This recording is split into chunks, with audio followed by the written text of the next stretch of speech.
Assalamualaikum warahmatullahi wabarakatuh. Oke, baik, kita ketemu lagi di mata kuliah pemrograman web ya. Hari ini adalah pertemuan kedua tentang pengantar teknologi web. Jadi nanti kita akan membahas dalam pengantar teknologi web ini adalah jenis atau golongan web itu apa aja ya, kemudian perkembangan web sampai saat ini tuh seperti apa sih ya, kemudian cara kerja web seperti apa gitu ya. Kita setiap hari mungkin menggunakan website ya, mengakses website. Nah, cara kerja di dalam itu seperti apa gitu. Kemudian ada tentang URL, dan yang terakhir adalah standar website yang baik itu apa aja. Oke, untuk jenis websitenya atau golongan web itu ada tiga. Ada tiga ya, ada web statis, ada web dinamis, dan ada web interaktif. Apa itu web statis ya? Web statis adalah web yang menampilkan konten ya tetap ya, tidak berubah artinya ya. Kemudian dia dilakukan secara manual dengan mengedit code ya, atau yang ada di dalam web statis. Kemudian kalau dinamis itu lebih dinamis ya, artinya bisa kontennya bisa berubah ya, dimana disediakan halaman backend untuk mengedit konten dari website tersebut. Yang ketiga adalah web interaktif. Jadi untuk web interaktif ini sebenarnya adalah perkembangan dari web dinamis tadi ya, dimana nanti ya namanya juga interaktif, berarti harus ada interaksi ya. Jadi ada komunikasi dua arah antara pengunjung ya, visitor sama dengan pengunjung, atau pengunjung dengan pengurus websitenya, seperti itu. Oke, perkembangan web. Di sini ada webnya, ada web 1.0 ya, ada 2.0 sampai dengan 3.0 atau semantic web yang sering kita ketahui. Oke, jadi web pertama itu dimulai di era 90-an ya. Ciri utamanya adalah informasinya tadi bersifat statis ya.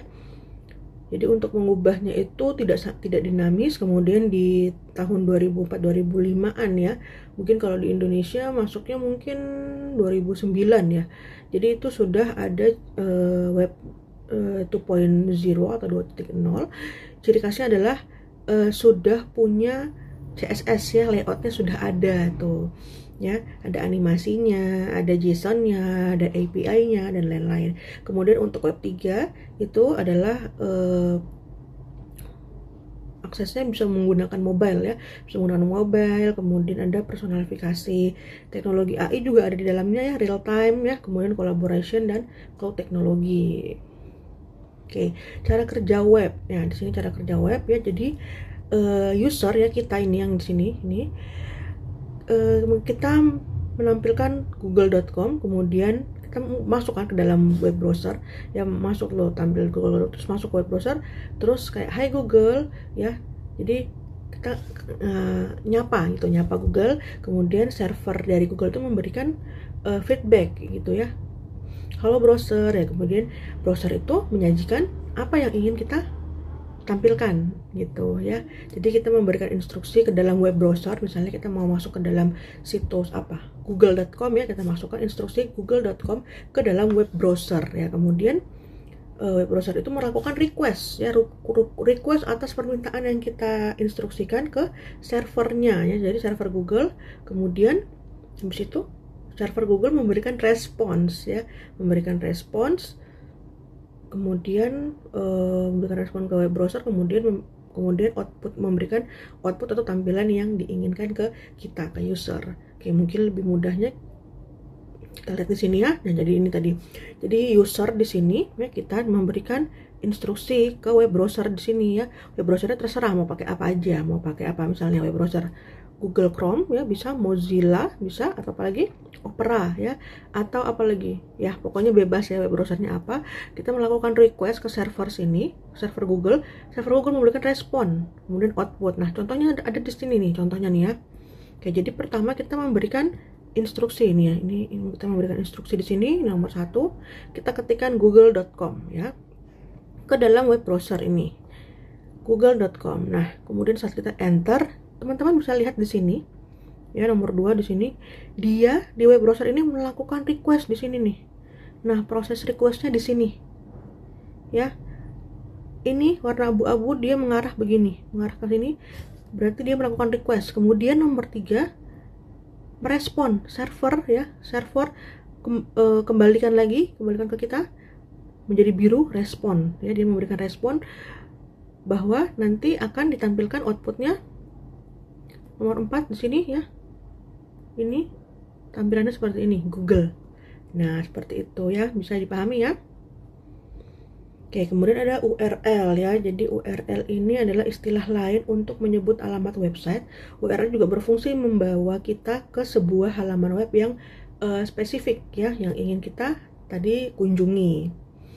Biasanya seperti ini, https ya, kemudian www.google.com, atau misalnya mau masuk mana kampus ya, misalnya di kampus berarti kalau di UM Papua berarti www.umpapua.ac.id, seperti itu. Kemudian ada lagi namanya protokol. Jadi protokol adalah sebuah aturan atau standar yang mengatur atau mengizinkan terjadinya hubungan komunikasi dan perpindahan data antara dua atau lebih titik komputer ya. Dua protokol yang digunakan pada URL itu adalah HTTP dengan HTTPS ya. Jadi kalau HTTPS itu ada secure-nya gitu. Jadi di sini ya teman-teman bisa lihat tadi URL itu yang HTTP ini adalah protokolnya, kemudian google.com ini adalah second level, ini ada top level. Jadi domain ini adalah domainnya yang ini ya, kita bisa ganti-ganti nanti. Protokolnya pun protokol yang sesuai dengan kebutuhan kita ya.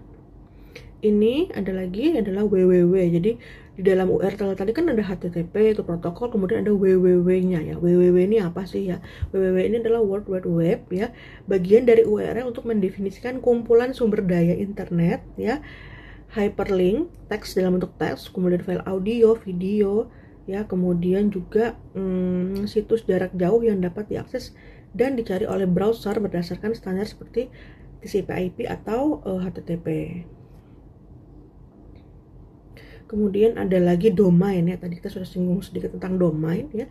Domain di sini ya ada level-levelannya. Jadi ada second level sama top level. Jadi domain itu apa sendiri? Domain itu adalah suatu nama unik ya, yang berfungsi untuk mengidentifikasi nama server komputer kita ya. Kemudian nama domain ini juga tujuannya mempermudah mengakses ke suatu alamat situs daripada menggunakan deretan angka yang rumit atau IP ya. Jadi sebenarnya teman-teman kayak google.com, kemudian facebook.com, atau mungkin website kampus kita ya, UM Papua AC.id atau Stekom ya, itu sebenarnya punya masing-masing alamat IP. Misalnya kalau misalnya ini ya, misalnya di Google 192.168.2.1. Maksudnya daripada kita menghafal angka serumit itu, sebanyak itu ya, nggak rumit sih tapi banyak. Bayangkan kita harus menghafal banyak IP di semua situs ya, daripada kita harus menghafal IP, lebih mudah kita menghafal nama ya, karena lebih unik ya, lebih mudah, lebih manusiawi, kita mudah menghafalkan ya, tadi kayak Facebook, Google, Instagram dan lain-lain ya. Jadi kalau untuk di tab level domain itu ada .com ya, komersial biasanya, org organisasi, .edu ya education, ACID ya akademik Indonesia itu kita biasanya dipakai di kampus ya, di kampus di perguruan tinggi. Kalau di sekolah-sekolah agak ke bawah sedikit itu ada SCH ya, kemudian ada government go.id dan lain-lain. Nah kemudian ada lagi ya, ini untuk analogi sederhananya. Jadi domain itu adalah nomor rumah atau nama pemilik rumah beserta tujuan penggunanya. URL adalah alamat lengkap dari protokol sampai dengan top levelnya ya. Kemudian IP address adalah koordinat peta, itu ya, lebih mudah ya. Oke, standar website yang baik seperti ini ada readability, kemudian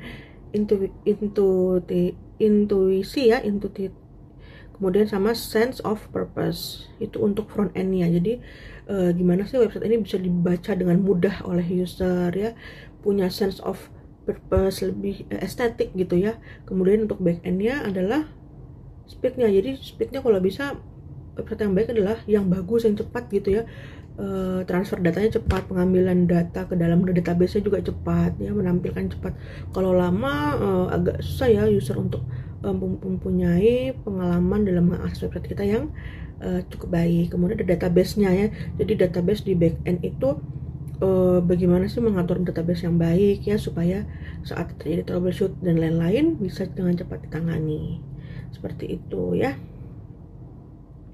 Baik, mungkin itu untuk pertemuan hari ini. Terima kasih. Wassalamualaikum warahmatullahi wabarakatuh.